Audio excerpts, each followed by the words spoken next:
be on an average between father and brother, somewhere in the middle. But I have a couple things to say, and I thank you for listening. My name is Natasha, and I'm Masha's great aunt. Although in our immediate family we were sisters, and that made Terry my brother-in-law. And my mother, my sister, and my family thought of Terry that way. He was a part of us.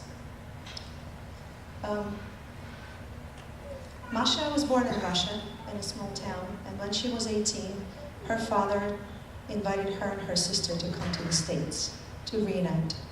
Julie was turning 21 in about a couple of weeks. It was September 10, 2001.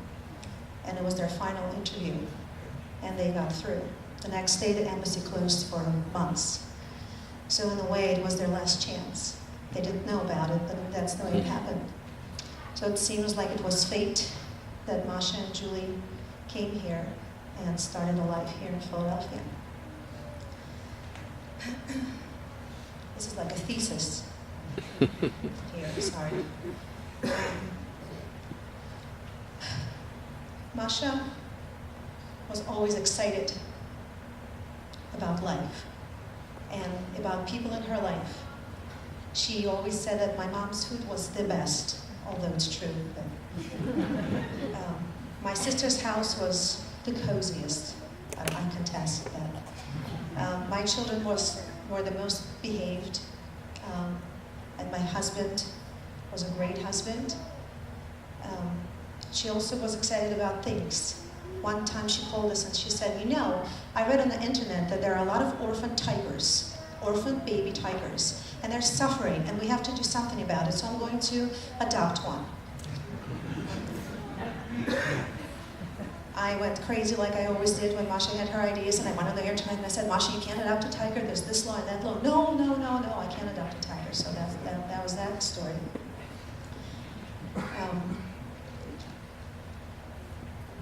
Yeah, that's the end of my notes. Now the real speech. Well, my husband Joe, who's here today, and his brother, were a group of poker players with no girls allowed in Brigantine, New Jersey, where my husband and his brother and Brian McDermott, are you here today? Terry was a big part of their lives. So in 2005, Joey, who's here today, he's 11, same as Michael. I decided that I'm not going to listen to the rules of the poker tournament because I just needed to take Joey to the shore because he wasn't sleeping well. So we came down, and my sister and Masha came as well because I told them it doesn't matter. The boys are leaving in the morning.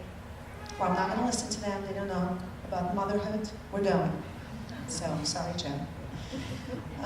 So we arrived, and we walked in, and they saw each other. Terry saw Masha, and immediately my husband was sent as an agent to investigate who she was. Terry wanted to know how old she was, if she was single, if she was interested in dating. He wanted to know all kinds of details, where she lives. He needed a detailed account, and we were nodding because, okay. Anyway, the next morning everybody left, as they always did, and Terry stayed. He tried to find a reason to stay. He couldn't. He was just standing there in front, so my sister came in, turning into a matchmaker, and she said, you know, Natasha's having a hard time getting ready. Why don't you take Joey with Masha to the beach and just, you know, help her out a little bit, right? So Masha and Terry took Joey in a little green stroller that she got us, and for the next 2 hours they walked, and my sister said to them, I'll be right back, I'm going to go to the house and get something. She never came back, so she kind of said so we knew, when they came back, we knew it was going to be something special. My sister and I, you know, we sort of took Masha under our wing. Masha was going through difficulties. I'm not going to tell you what the intricate details of our family craziness is, but Masha was our family. And my sister and I were her sisters. So, you know, we took a big part of it, and we loved Terry, and we thought he was the best. We thought that he was the husband for Masha. They both were very interested in each other's heritage. I know that the next day, Terry signed up for classes to learn Russian, and Masha made football a priority on her schedule. It's the true thing. She couldn't stay for dinner at my mom's house because they had to be somewhere for football. Okay, I know that the last trip they were planning was to Ireland, which is where my husband and Terry was from. My husband and Terry liked beer and talking about Ireland, lots of politic talk, opposite aisles. Football, also the Eagles, that's where we come from. They became more than that. First of all, they became husbands of Russian wives, which is something to behold. And their children now have similar blood in their veins. I woke up Monday morning and I heard Masha's laugh, like she was there. She has this laugh that sounds like a rainbow with sparkles and it just kind of goes up in inflection. And it still resonates in my mind. And it was the voice that made everything better for her and for us, like the future that they were looking into the last time we saw them this August. Masha and Terry had a lot in common. They had a strong desire to help. They wanted to make everyone's lives around them better. Once during their regular Philadelphia visit, they proudly told us about a sophisticated filter that Terry and Masha researched and installed. It was the only filter that anybody should ever consider having.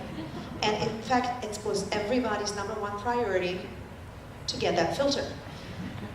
Okay, my mother, we all nodded. And a week later, they showed up again, which was strange because they usually, maybe came every other week. They carried tools, plumbing tools with them, and a sophisticated filter. Because they thought that my mother and my father had to have the best water, and they believed so strongly in that, and that they did that. There were other stories like that. Terry took care of my family. He put tiles together. He packed sandwiches for the beach. Masha and Terry were a couple with strong convictions and sometimes of opposing views with each other and with us. We did not agree with everything they said, together or separately. And at times we wished that they would let go a little. But we were wrong, because their convictions combined with stubborn determination were so strong that they overcame the most adverse circumstances against incredible odds because of one conviction that they shared the most, their belief in the sanctity of marriage. When they were going through their difficult time, we remember talking about this with either of them, and it was never a question that they would be separated forever. That was never on their mind. They just didn't know how to figure it out. But it never came into the conversation. So they died together, and they left us wondering why. Why couldn't they revel in their renewed happiness? Why didn't we call them more often? Why didn't we hug them closer or tell them that we love them more than we already did? And why now? And knowing Masha and Terry, they would probably stand here and explain to you with perfectly reasonable logic why that happened and made you feel a little better about that. Masha and Terry were our family, they were our friends, they were our date night, our kids' play date, they were our day at the beach, they were our future birthdays, our future vacations, and they were part of our very intricate quilt. And they truly loved each other. Masha and Terry, they left happy together.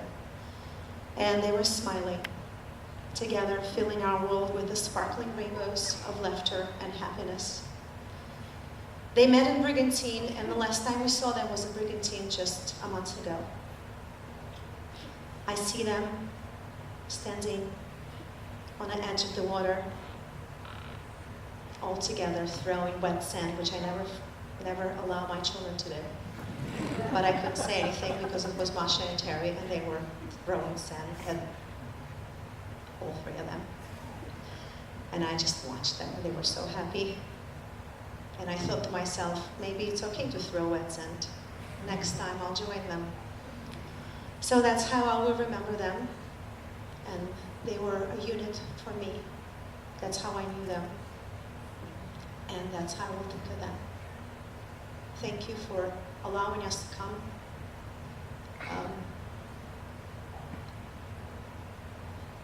We love you. Thank you.